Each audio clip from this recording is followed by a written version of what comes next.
we wanted to bring the full story of what happened with the Houston flood. This is a community out in Dickinson, Texas. Now, the mainstream media is out in Houston and showing everything that's happening there, but in Dickinson, we are in a black community that has been forgotten. There are people here that's been very nice to us to show us what's going on in the community. So, what's your name? My name is Anitra Williams. Gabby Whitfield. Okay, so Gabby, you was kind of telling us off camera what happened in this neighborhood. Can you tell us when the storm happened, what happened to this traditional black community? We both are graduates here. We grew up here, both went to school. And a lot of our family, our friends, their parents still live here. Their houses were paid for. This was a thriving community of people who've worked hard. And to see house after house after house, just it's devastation. I mean, I know people are seeing it on the news, but it's nothing like driving through these streets. And it's a different level of reality. And the basic necessities that people need, like bug spray and water and trash bags and, just box cutters and toilet paper and those type of things, with all of it being flooded down here, a lot of the stores couldn't open. There were roads where people couldn't even get in.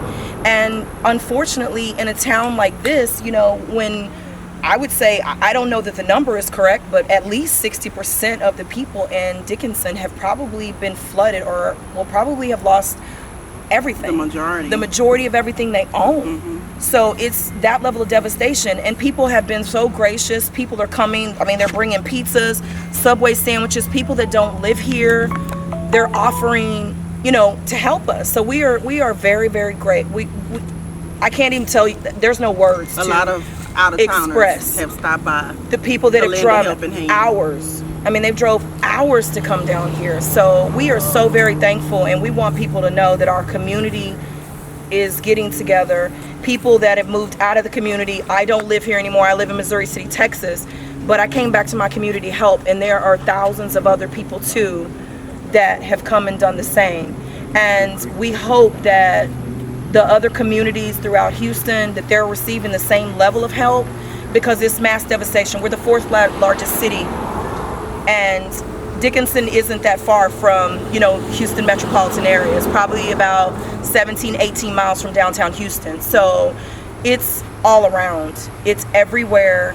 And I hope that people are getting out and they're helping if they can in any way. There's no amount of, whatever you have to offer, bringing lunch to a family, trash bags, hand sanitizer, bleach, whatever it is, we need it. All of this stuff right here, it's a lot. And tearing out walls, anybody that can come and help, if you can help for 2 hours, help someone gut their house, it matters. It makes a difference. So people don't even know what they need right now, but I know one thing, there's a lot of bodies in Houston, fourth largest city, and there's no reason why we can't all pull together and help. It doesn't matter if you know. I mean, some of these people that I've known that have lived here, I don't even know if they're still here, but it doesn't matter to me. At some point, I knew people that lived in this area, and what we want people to know is that we have to stick together, we have to help each other, and we're going to rebuild our city one day, 1 second at a time, and we all got to get out and help. Some of us have been so blessed to not have water in our houses, but I have to say that's very few of us. That is very few of us in the Houston surrounding suburb areas, from Pearland to South Houston to Missouri City, Sugar Land, up on northeast side, up in Summerwood. All these areas have been hit.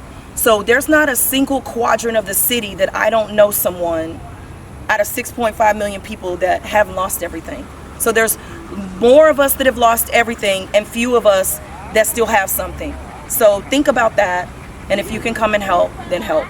I mean, I was very lucky. I was spared. This is my mother's home, and my mother is 93 years old.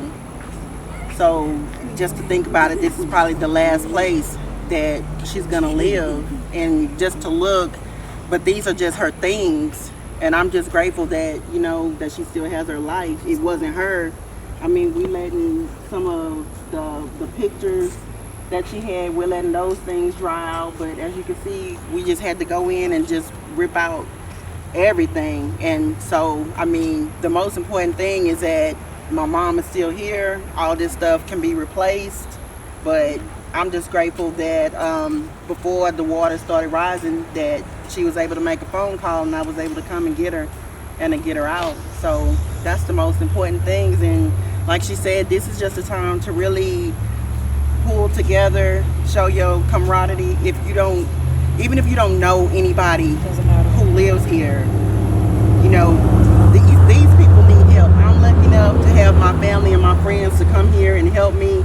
But just to think about it, somebody may have just moved here and they don't have anybody. Resources. So if you can, just come here, because there's a lot of work to be done and we need a lot of help. And keep in mind, you know, another thing I'd like to add is, you know, her mother lost her house in Hurricane Ike, and to be displaced and have to find another lot to build a home and rebuild everything at her age. And here she is again at 93.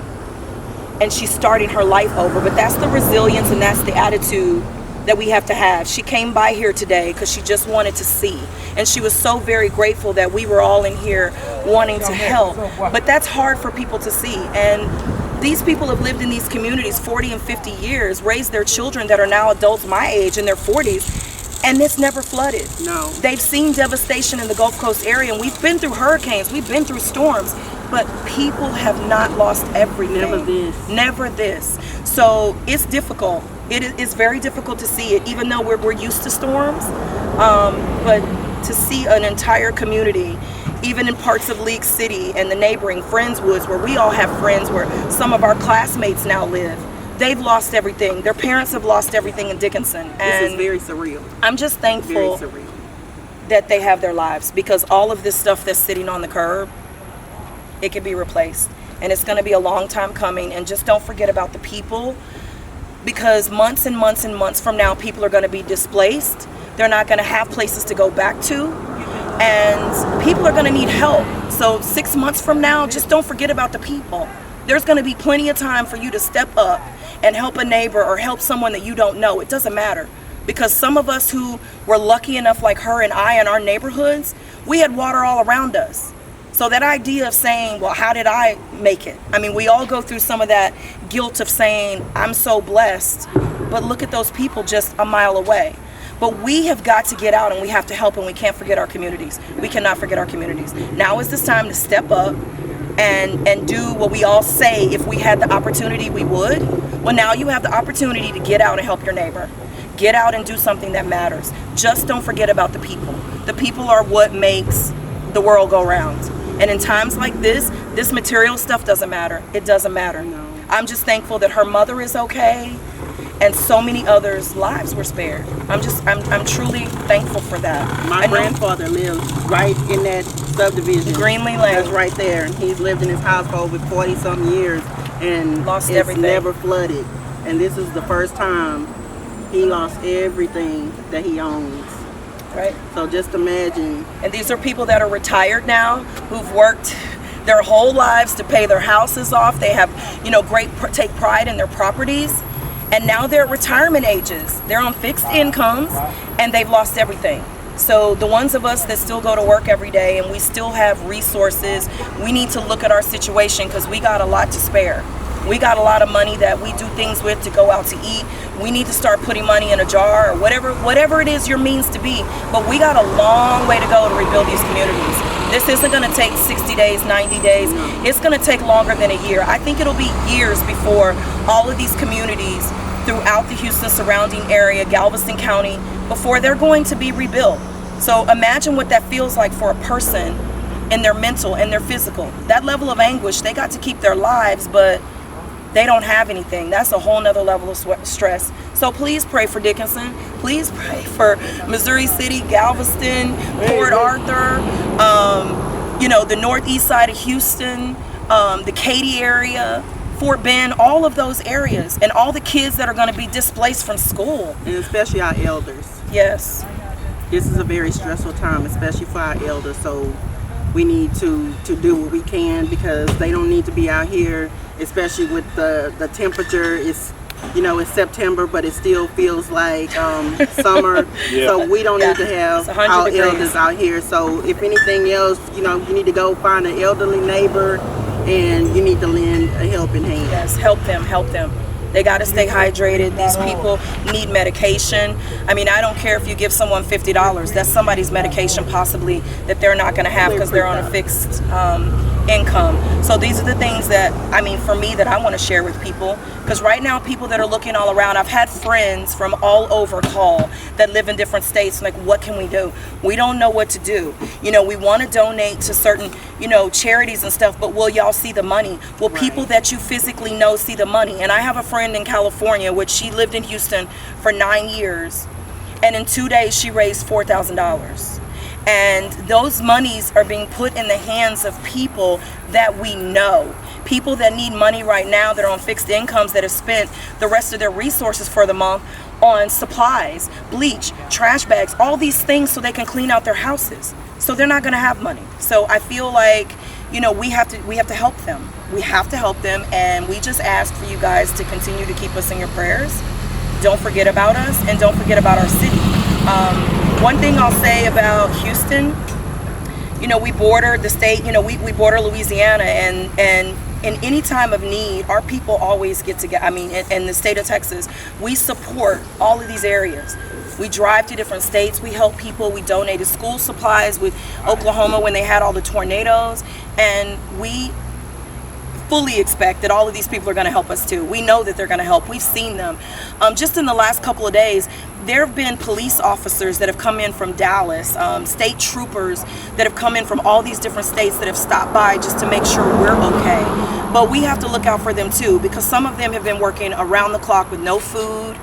They're away from their families. So we need to be patient with them. You know, we're all hot and sweaty and you know, emotional, but we have to be nice. We also have to be patient with one another. Patience right now. I think this whole ordeal has taught me patience. It's not something I've ever really mastered in my life, but it's taught me patience. And they're saying that if anybody in Dickinson or the surrounding areas needs any other kind of assistance, you can go to www.clearcreek.org and you can get just some supplies that you may need. Yeah. Correction on that, it's www.clearcreekrelief.org, and they can help. So go online, register, do what you can. And for all you tech savvy young people, help out a neighbor that doesn't have an iPad, help out a neighbor that doesn't have a smartphone, where they don't know how to get on their phones and do these type of things. Get them registered. Get them registered, help them out. Even if you're at shelters, I know I have a lot of friends that are volunteering at shelters throughout. Help those people register. That's really important. While we have Wi-Fi in other areas, get on your phone and help them register. You know, help them in those type of ways, because that generation, they're not used to doing all these things on their smartphones like us, and we're so used to it, we forget that they need help with that. So it's things like that that people got to pull together, help with resources, and we thank you guys for coming by. I'm sorry to hear about your friends that have lost everything around the corner, but we're praying for them too, and we wish them well. And you know, if there's anything we can do to go around the corner and help them. We realize it's not just us. It's not just everybody. us. So we have to help each other. We have to. So everyone, this is what the story that we have here. They're telling you what's going on. We always talking about we need to do for our community and do for self. Well, it's time to come actually do the work out here. Now, we have started our Houston Flood Relief Fund, and I told you guys we want to get out and get the story. And I once again want to thank a lot of you for donating to that fund.